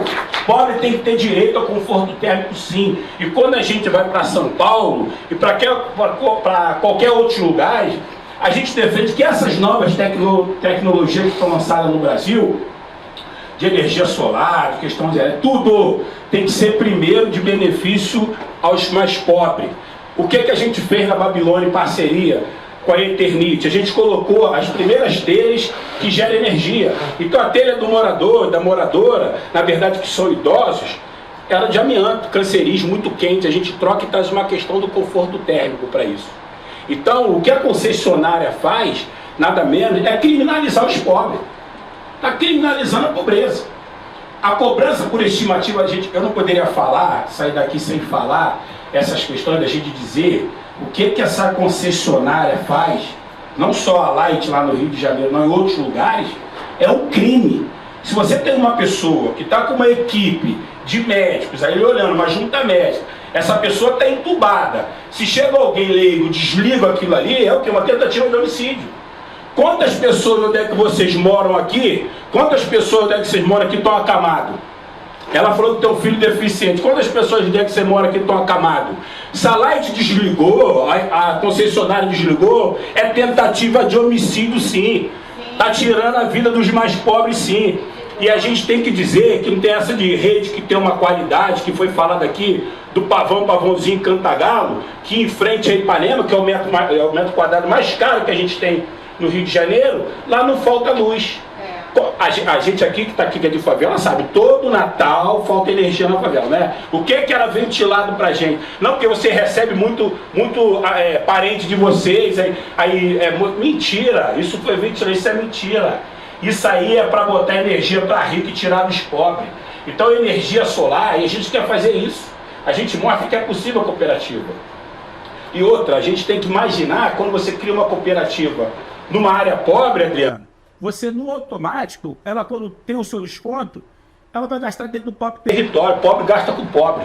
Pobre gasta com pobre. Ele vai gastar ali, ó, na verdinha, vai subir de mototáxi, ele vai comprar ali no mercadinho, ele vai no salão de beleza. Então a gente tem que pautar políticas públicas dentro disso, e a gente aqui imaginar que as mais beneficiadas tem que ser mulheres.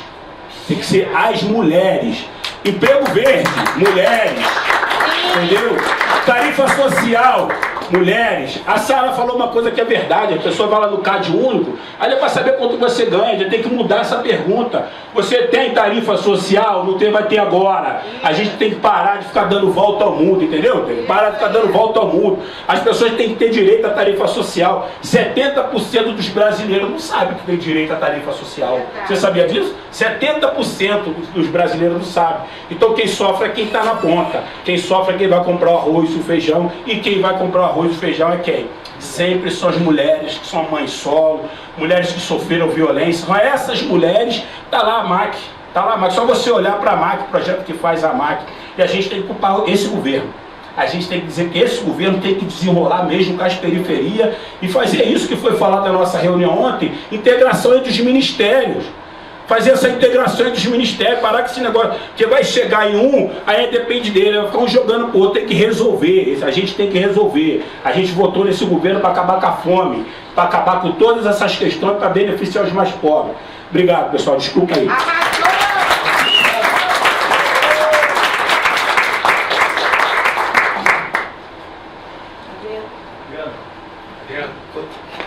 Puxa, Adriano.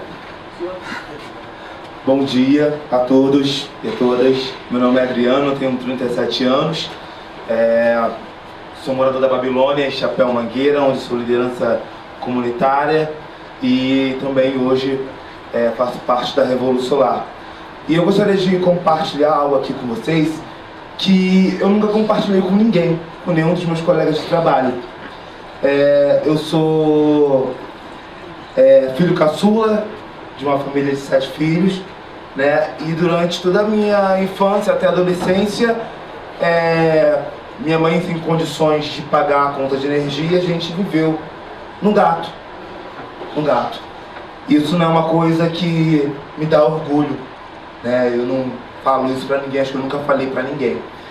E hoje eu estou na Revolução Solar, trabalhando pela transição energética, por justiça energética, né? E ao fundar a primeira cooperativa de energia no Brasil, em favelas, né? Energia solar, eu vejo o quanto energia é importante. De ver os meus colegas daqui se emocionando, falando das suas experiências, eu vejo o quanto isso é muito além, né, de só acender a luz. Energia humana, humanização. A gente precisa, vocês que estão no poder, os governantes precisam entender que a energia solar hoje ela traz um leque de empoderamento nas favelas, principalmente nas favelas, né, um leque de oportunidades. Hoje, graças à energia solar, na Babilônia e Chapéu Mangueira tem o primeiro tour tecnológico em favelas do Brasil. eu me arrisco a dizer no mundo inteiro. E nada me dá mais gosto, mais felicidade de ver que uma família hoje consegue pagar a sua conta de energia com dignidade. Mas para isso é preciso que a concessionária ela seja parceira, ela contabilize os créditos gerados pelas usinas, que elas parem com essa questão de estimativa, de medir energia por estimativa, e que ela vá até o território e que ela dê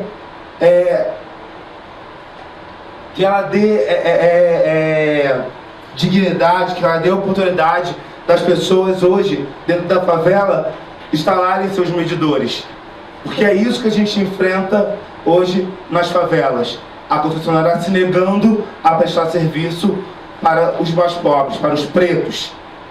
É isso, obrigado.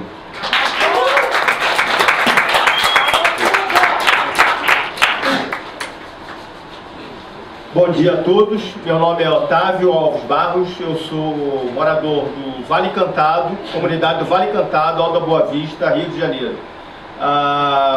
Eu vim aqui até Brasília para falar para vocês sobre os projetos de inovação que foi implementado na minha comunidade.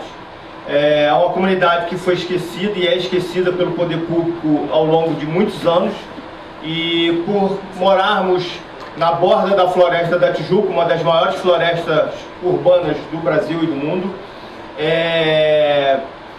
a gente conseguiu fazer o saneamento básico da própria comunidade com parceiros internacionais. E com isso a gente deixou de jogar no meio ambiente, em média, 7 milhões de litros de esgotos por ano. Então, é uma das primeiras comunidades, talvez, do Brasil, a solucionar a questão do saneamento básico, por conta própria e ajuda dos próprios moradores. Outra alternativa e outra questão que nós trabalhamos é com a questão do turismo sustentável, onde pessoas da comunidade, mulheres esquecidas, mulheres também mães solo, que trabalham na cozinha da cooperativa Vale Encantado, uma das primeiras cozinhas solidárias, né, dentro da comunidade, onde trazemos os turistas, oferecemos para ele a questão da gastronomia local, fazemos o passeio turístico, todos os restos de alimento, ele é colocado no biodigestor, onde gera o gás e o gás volta novamente para a cozinha da cooperativa. O biofertilizante é distribuído e é utilizado na própria comunidade. Então, dentro dessa questão, nós temos essa sustentabilidade e eficiência energética que podem ser replicadas não só em comunidades ribeirinhas, quilombolas, indígenas, para todo o Brasil essas alternativas elas podem ser replicadas. É questão de interesse e de solidarizar com pessoas que dependem dessas alternativas. Então, é o meu desejo que todas as comunidades, todos os lugares possam ter essas alternativas. Muito obrigado.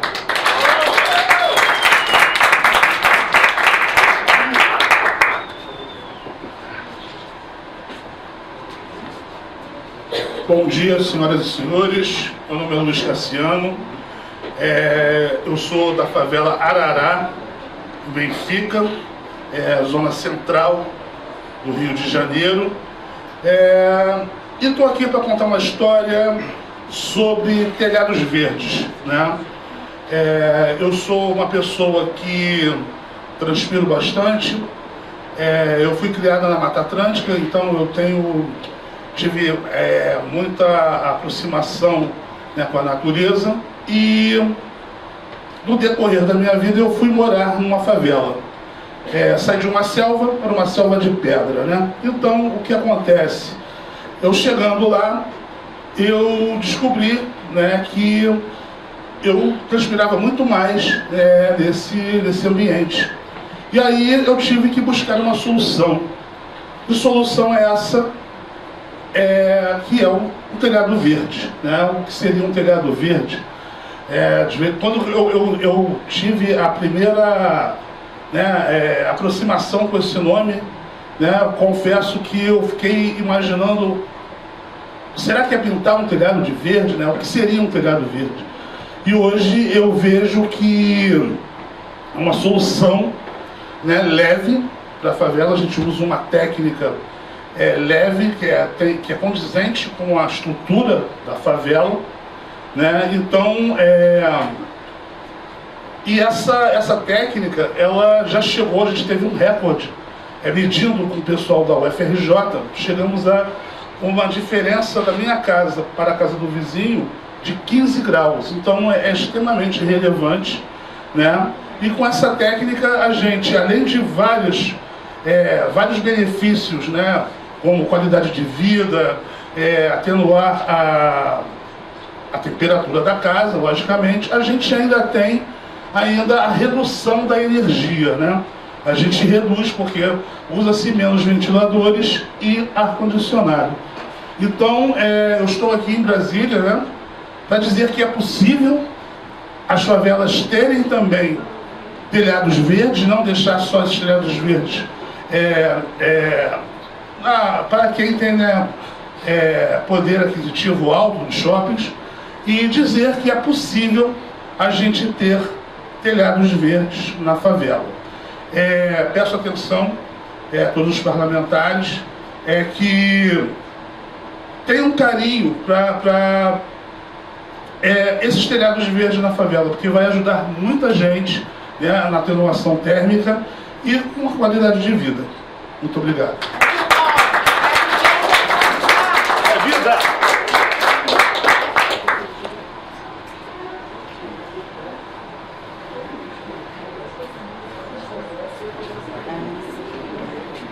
Bom dia a todos e todas. Deixa eu fazer a minha auto-apresentação. Meu nome é Nil Santos, sou mulher preta, tô de cabelo trançado, vestidinho bem florido, que eu adoro flores.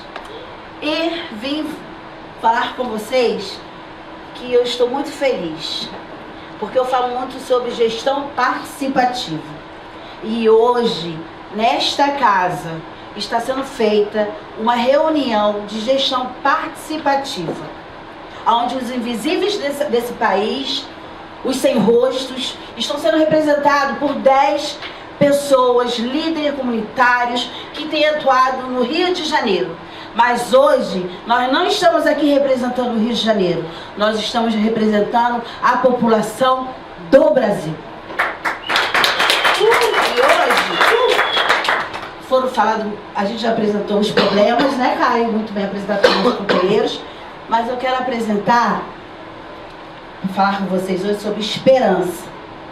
E principalmente sobre sonhos. Nossa comitiva, está faltando uma pessoa aqui materialmente. Mas espiritualmente, essa senhora está aqui, que é a Edice. A Edice, quando teve a oportunidade da gente colocar energia solar, ser a primeira instituição e Duque de Caxias que cria esperança para que outras comunidades, outras instituições tenham acesso à energia limpa, contribuindo com o meio ambiente desse país. Quando foi colocado nas redes sociais, a Edice era uma menina de muitos anos. Ela disse: nossa, Nil, eu não acredito que você vai realizar o meu sonho de ser instaladora de placas solares. E eu falei para ela: se esse é teu sonho, ele vai ser realizado. Em 2018, começou os GTs na favela sustentável.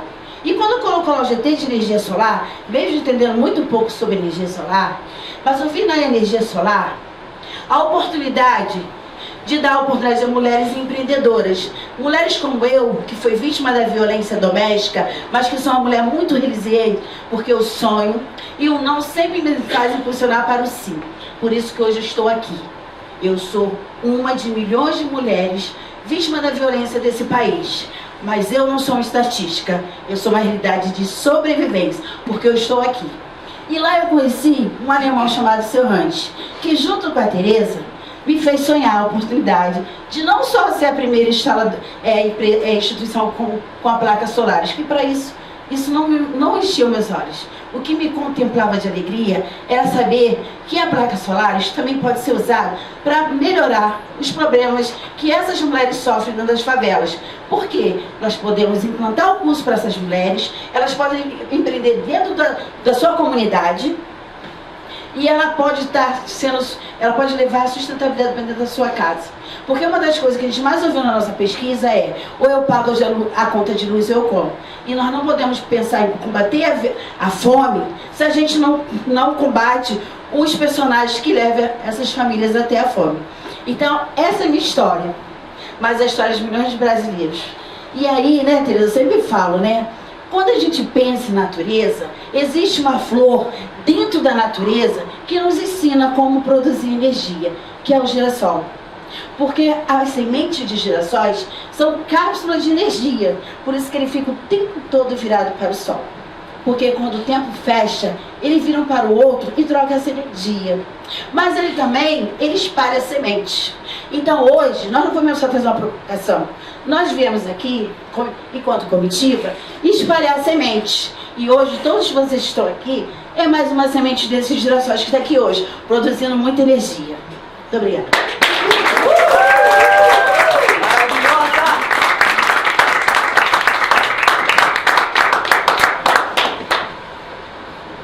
Bom, pessoal, acho que é isso, né? Passamos por problemas, passamos pelo serviço e agora passamos pelas soluções com esses relatos super fortes, emocionantes. Enfim, foi um prazer estar aqui, representar um pouco dessa comitiva e cada um que se fez representar também. E agora a gente abre para perguntas, participação, e a gente espera a participação de vocês. Bom dia, pessoal. Acho que tudo foi dito por essas lideranças maravilhosas que falaram aqui. Acho que meu papel aqui, representando a Revolução Solar também, é entender um pouco o que a gente faz com isso tudo. Né? Então, nessa agenda que a gente está chamando, né, Tereza, da Semana da Energia, aqui em Brasília, que quarta-feira se comemora o Dia Mundial da Energia, a gente vem trazer essas histórias, mas também tem muito trabalho de articulação pro... E aí? Como é que a gente consegue encaminhar próximos passos? Eu acho que isso aqui já estaria bom por si só, porque trazer essa perspectiva é histórico, é inédito aqui no Congresso, mas a gente ainda está indo além. Ainda está pensando juntos, para além das soluções da ponta, que o pessoal trouxe muito bem, trazer também sugestões em políticas públicas aqui em Brasília. Então, algumas que a gente vai trazer relacionadas à tarifa social, por exemplo, como é que se pode melhorar essa articulação do Ministério do Desenvolvimento Social, que tem os dados do CadÚnico, com a ANEEL, com as distribuidoras de energia, com as prefeituras que fazem essa assistência na ponta também, para que hoje no Brasil os dados de 35% dos inscritos no Cadastro Único que teriam acesso, seriam elegíveis à tarifa social e não têm, passem a ter. Como é que essa perspectiva pode ser incorporada na nova fase de concessões das distribuidoras de energia elétrica, porque a gente sabe que 60% do mercado de distribuição está para vencer seus contratos nos próximos 6 anos. Então, pelos próximos 30 anos, a gente vai ter uma nova realidade, esperamos, né? Que seja uma nova, que não se repita os problemas dos últimos 30 anos.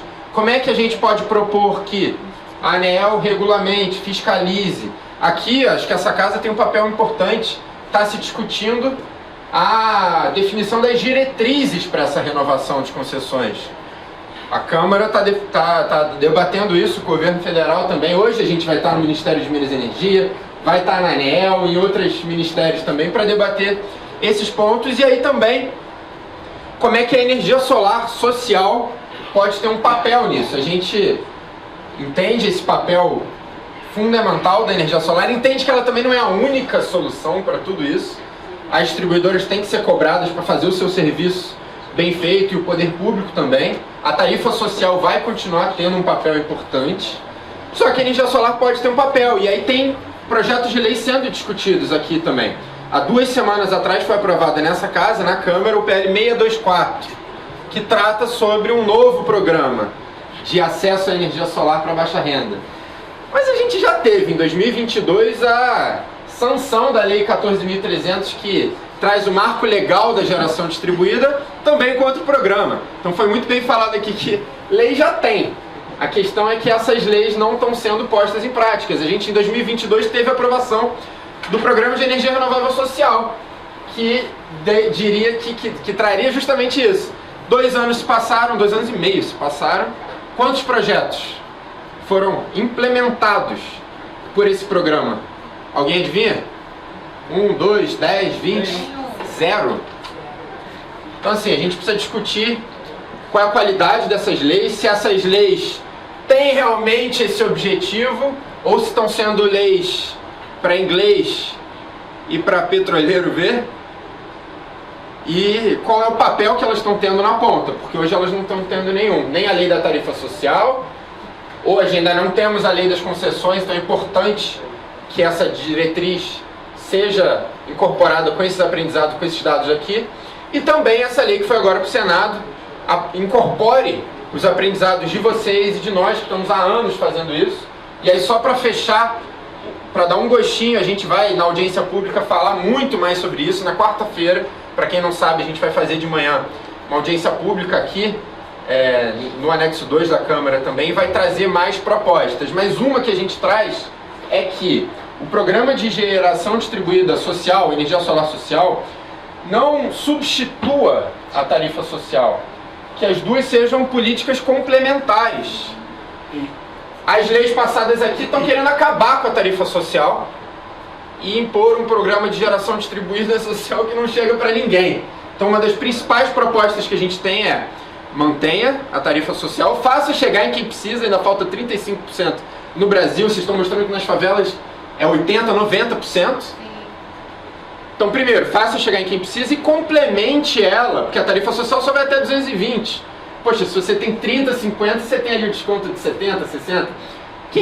Algum parlamentar aqui vive com 30, 50 kWh mês? Podia fazer essa pesquisa aqui também, né? Interessante. Qual é a média que eles consomem? Eu acho que é acima de 1000 kWh mês. Então, mantenha a tarifa social, chega para todo mundo e vamos complementar ela para que possa ter conforto térmico, ligar sim o ar-condicionado e não precisar recorrer ao gato, com a energia solar social gerada dentro dessas comunidades, como está se mostrando aqui que dá para fazer, com formação profissional de eletricistas e outros cargos profissionais, engenheiros também, nas favelas, para eles autogerirem, como o Dinei está fazendo lá na autogestão da primeira cooperativa solar em favelas do Brasil, essas soluções, e a gente fique cada vez menos dependente das concessionárias que não têm ajudado nada a população brasileira. Valeu, gente.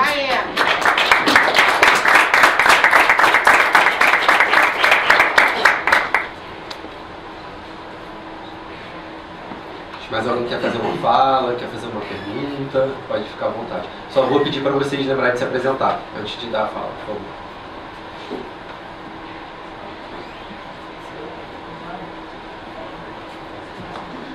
Bom dia, gente. Eu me chamo Zé Gustavo. Eu tenho vários chapéus de militância, atuação política, da Rede Sustentabilidade, como presidente da Fundação Rede Brasil Sustentável. Mas aqui hoje eu falo em nome de uma empresa privada chamada Lemon Energia. A gente já tem interagido um pouco mais nesses últimos tempos e a gente está muito feliz em poder colaborar com esse trabalho que vocês estão fazendo tão importante na ponta. A gente, como empresa privada, a gente é uma startup que trabalha com pequenos e médios negócios, que muitas vezes a energia solar, a energia é o maior custo que a pessoa tem, né? E que às vezes ela não consegue manter o negócio aberto porque é muito caro, né? A geladeira, o trabalho. Então a gente está muito feliz de poder, mesmo sendo empresa privada, estar junto com vocês, articulando e ajudando a reforçar o movimento que é tão importante de justiça energética, principalmente nas comunidades. Muitos dos temas, assim, eu fiquei muito feliz em poder ouvir com atenção todas as soluções, diagnóstico, parabenizar o trabalho de vocês, que vocês estão fazendo. E eu estou emocionado da gente estar fazendo isso aqui na Câmara dos Deputados. E acho que é nessa semana, que é praticamente uma virada da energia aqui, né? Que a gente está conseguindo colaborar com organizações que já fazem esse trabalho aqui na Câmara de algum modo, né, como a Araiara, como o Clima Info, que estão aqui, a gente poder, de certo modo, fundar alguns argumentos dentro dessa Câmara que eles nunca tinham ouvido. Então, a gente está muito feliz, queria só fazer essa fala de me apresentar, dar a cara para vocês saberem, se tiverem críticas, sugestões, para a gente poder estar junto. Eu acho que essa transparência é bem importante na colaboração de fazer a ação social.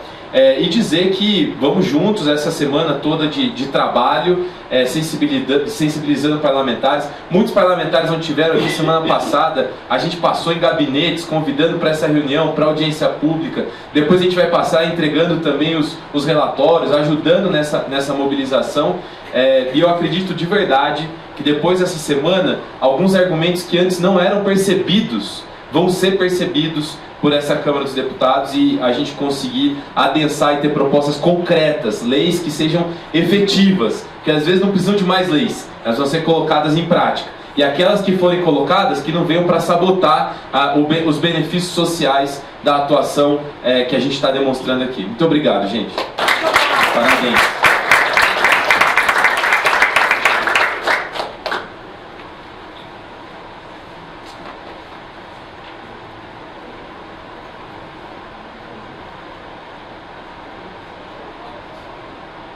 Mais alguém? Cristina?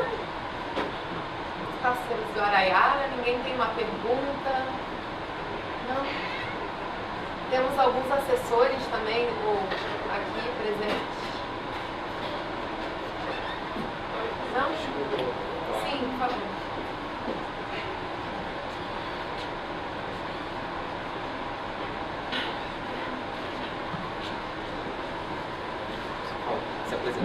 Oi gente, bom dia. Gostaria primeiro de parabenizar, essa é uma bela iniciativa.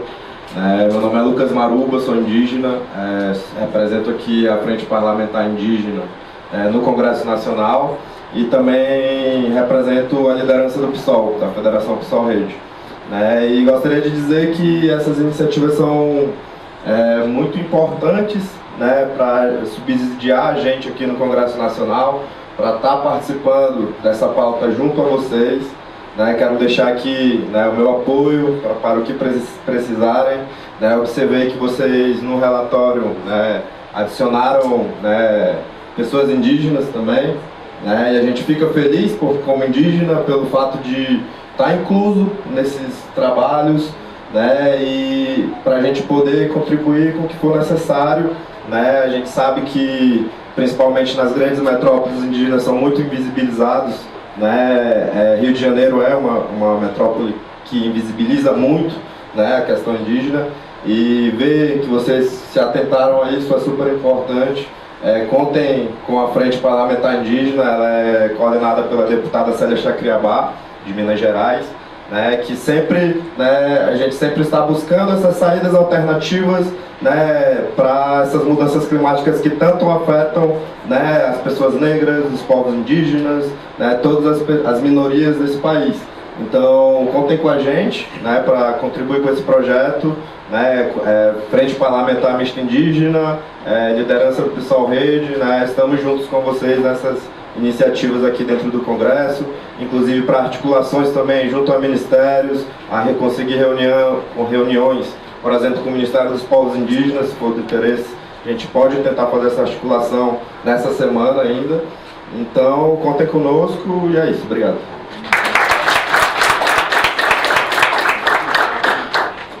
Alô? Bom dia a todas e todos. Eu me chamo Luísa. Eu queria começar primeiro parabenizando vocês que vieram para cá. A gente sabe que não é uma jornada fácil, a gente sabe que só para chegar aqui, só para sair do território já é uma mobilização muito grande. E todo o caminho do Rio para cá também é um percurso bastante grande, né? Só por isso já mostra a força de vocês, mas para além disso, tudo que foi exposto aqui, toda a luta de vocês, especialmente das mulheres, mostra o quanto vocês são fortes, quanto vocês são grandes e quanto vocês vão chegar nos objetivos de vocês, no que ainda não alcançaram. Agradeço a oportunidade da gente da Araiara estar aqui apoiando o evento também, a vocês são enorme para a gente. E daí eu estava pensando em relação às falas de vocês, porque tem uma crítica muito grande, né, à inação dos governos, né, ou às vezes Porque seria melhor até ir na ação, né? Mas às vezes traz uma ação presencial dos governantes, né? A gente vê aqui se aproximando agora a época de eleição, né? E eu queria saber se vocês estão também organizando algo em relação a isso, alguma campanha, alguma mobilização em relação às prefeituras agora. Obrigada.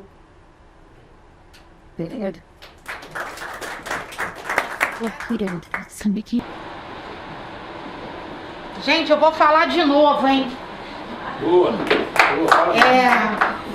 Depois de tudo que a gente ouviu aqui, eu queria falar, propor, né, aos deputados aqui, os assessores, que possam levar uma questão, porque nós somos uma associação, né, cada associação, como a NIL, em Duque de Caxias, cada localidade tem a sua associação. Nós desenvolvemos projetos dentro das comunidades. Seja uma cozinha solidária, como nós temos lá em Itaguaí, que nós alimentamos 600 pessoas por semana, seja com ateliê de marcenaria, que tudo gasta energia, né? Lá, gente, a gente paga R$700 de conta de luz. Como que uma ONG, né, uma organização da sociedade civil tem condição de pagar isso? Sabe o que eu tenho que fazer? Deixar de pagar conta de luz para poder servir comida para o povo. Então os deputados têm que entender que a gente está fazendo um trabalho na base, um trabalho que é de política pública, que está funcionando. Nós temos tecnologias sociais que são realmente eficientes. Então, gente, dá uma olhadinha na conta de luz das organizações da sociedade civil. A gente tem muito para fazer e pouco dinheiro para pagar a conta. Tanto de luz quanto de água, gente. É um absurdo. Era só isso que eu queria falar.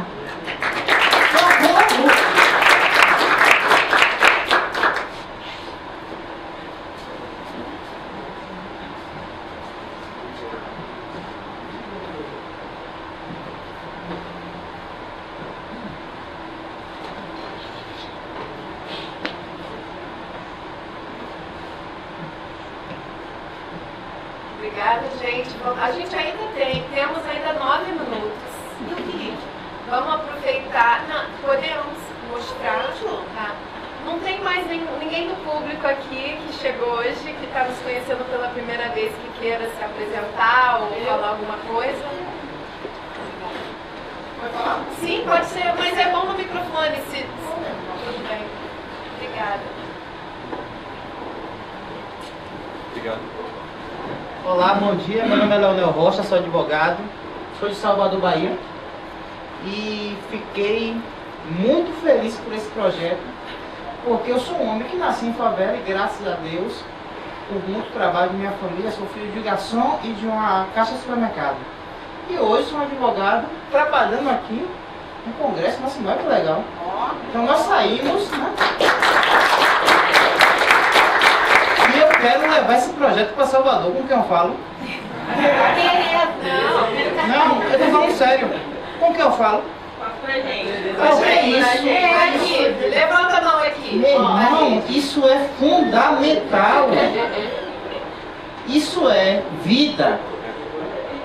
Isso é fundamental. Ainda mais nós que moramos próximos, nós que moramos em favelas. O acesso não só à energia, mas à educação, à qualidade de vida. Sim. Entendeu? E minha cidade é uma cidade extremamente pobre.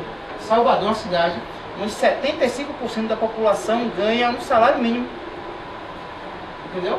Então isso para nossa cidade, meu irmão, vai ser uma bênção. Então eu quero saber com quem eu falo.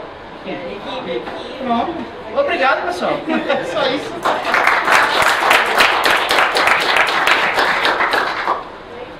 Então, vamos... Tudo bom? Deixa eu pegar. Ah, quer falar? Ótimo. Legal, ótimo.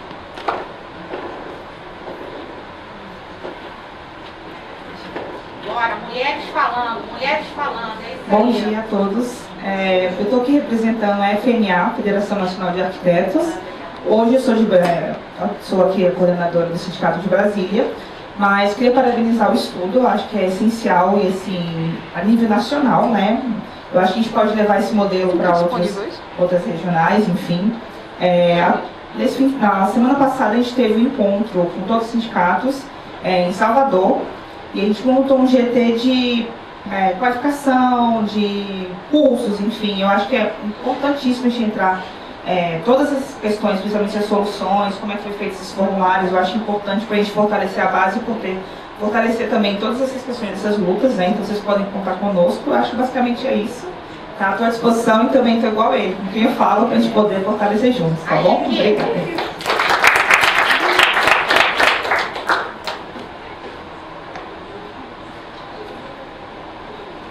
Mais alguém? Uma fala final? Ok, gente, então queria, antes de encerrar mesmo, né, agradecer muito a presença de todo mundo aqui, que sem vocês não teria acontecido esse evento. Literalmente, cada pessoa aqui foi absolutamente fundamental para que a gente pudesse estar aqui nesse momento. Quarta-feira temos a nossa audiência pública, 10 horas. Importante estar todo mundo junto nesse dia. A gente vai ter uma ação às 9 horas na frente do Congresso. Quem puder já chegar às 9, por favor, chegue.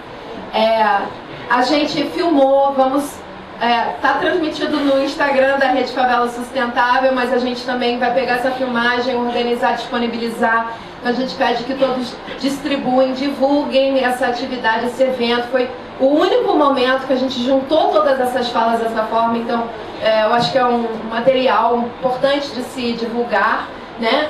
E eu acho que agora, enquanto o pessoal vai saindo, tem um cafezinho, a gente pode deixar rolando um vídeo, que é 6 minutinhos. Uma foto. Podemos fazer uma foto aqui na frente com todo mundo.